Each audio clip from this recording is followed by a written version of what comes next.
حضور مولوی محمد علی صاحب نے حضرت مسیح علیہ السلام کی بیعت کی، پھر خلافت کی بیعت کی انہوں نے، پھر ان کے الگ ہونے کی اصل وجہ کیا تھی؟ کیوں نہیں انہوں نے ان کے الگ ہونے سلسلے کو چھوڑنے کی اصل وجہ کیا تھی؟ کیا بات تھی؟ پتہ ہی نہیں لگی ابھی تک؟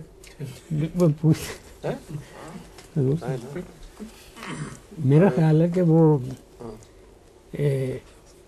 حضرت خلیفۃ مزے سے دیکھ رہے ہیں وہ انا کا مسئلہ تھا ان کا، انا کا کہ میں بڑا ہوں اس لیے میں کیوں ایک لڑکے کے ہاتھ پر بیعت کروں. میرا خیال ہے حقیقت یہ تھی، اس سے آگے وہ کھسکتے گئے اور مسئلے بناتے گئے. اصل چیز یہ تھی. وہ پہلے اس سے کیا ہو رہا تھا جو سازشیں ہو رہی تھی؟ بہت پہلے بھی وہ اعتراض تو کرتے لیکن بیعت تو انہوں نے کی ہوئی تھی نا. بیعت کی ہوئی تھی لیکن حضرت خلیفۃ المسیح اول کو بار بار جو تنگ کیا گیا وہ بھی تو یہی بات چل رہی تھی. انا کا مسئلہ اس وقت نہیں شروع ہوا تھا جب اچانک ایک نوجوان ابھرا ہے، ورنہ اگر ایک نوجوان کی ہاتھ سے بیعت کر رہے ہوتے اس وقت وہ اٹھتے اور کہتے کہ میں نہیں کروں گا.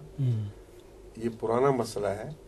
کچھ ہم خیال ایسے لوگ تھے جو نئی تعلیم سے بھی متاثر تھے اور حضرت مسیح علیہ السلام کی اس وصیت کو کہ انجمن میری وہ ہے وارث ہے، اس کو غلط سمجھ کر، غلط معنی پہنا کر اپنی ایک شخص کی انانیت کی بحث نہیں، ان کے ہم خیال انجمن کے دوسرے ممبران سب اس میں شامل تھے. ان کے وہ اپنی بالادستی کو قائم رکھنا چاہتے تھے.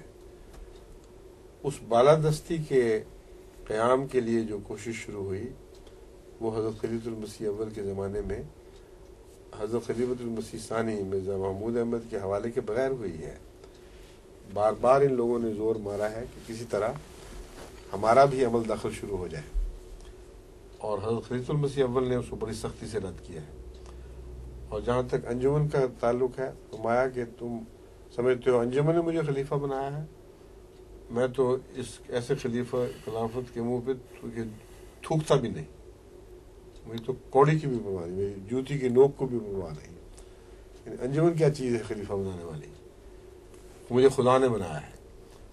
تو جب یہ بات جھگڑا یہ تھا کہ خلافت نظام جماعت کا دائمی حصہ ہے اب، یا انجمنیت نظام جماعت کا دائمی حصہ بننے والی ہے. حضرت خلیفۃ المسیح اول نے اس کا دوسری طرف سے ان سے لمبی بحثیں نہیں کی، مگر حضرت خلیفۃ المسیح اول کی منطق بہت ہی تیز اور ٹو دا پوائنٹ ہوا کرتی تھی. اور وہ بعض دفعہ کہتے تھے کہ مجھے حضرت مسیح علیہ السلام کی جو طرز استدلال ہے وہ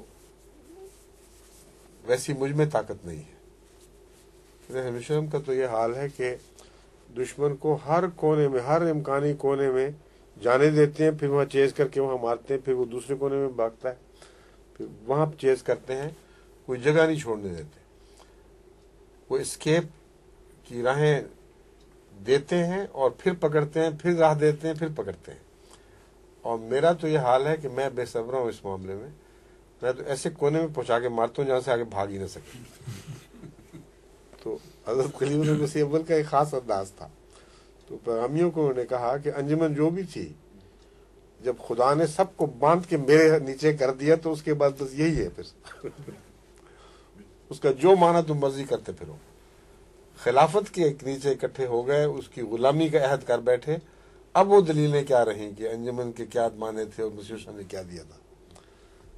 تو یہ ہے قصہ. اصل میں یہ گہری لمبی باتیں تھیں. صرف ایک نوجوان کے خلاف کوئی تعصب نہیں تھا یا انانیت ایک شخص کے مقابل پر نہیں تھی، بلکہ بنیاد وہیں سے شروع ہوئی ہے.